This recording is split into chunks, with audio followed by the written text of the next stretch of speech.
রোগের কারণ বইটি আমি গরিব মানুষের দিকে তাকায়া এটা 12 বছর গবেষণা করে মানুষের যাতে রোগ না হয়, গরিব মানুষ যদি রোগ হয় তারা কিভাবে চিকিৎসা করবে, এই জন্য আমি এটা তুলে ধরেছি। বিভিন্ন গাছগাছরা থেকে এই বইটা আমি লিখেছি। আমি ঢাকা বিশ্ববিদ্যালয়ের টেকনিক্যাল অফিসার ছিলাম। আমি 42 বছর 8 মাস ঢাকা বিশ্ববিদ্যালয়ে ছিলাম।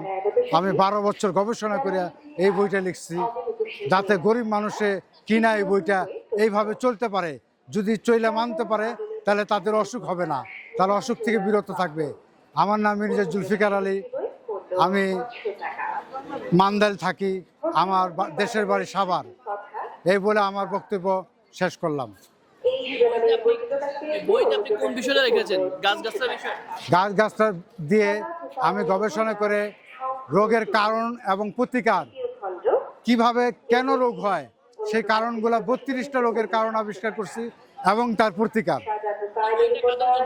জি, গরিব মানুষের জন্য আমি 20 টাকা করে বিক্রি করি, যাতে গরিবের কাজে লাগে। আমি গরিবের বন্ধু হিসাবে বইটা বাই করছি। জি,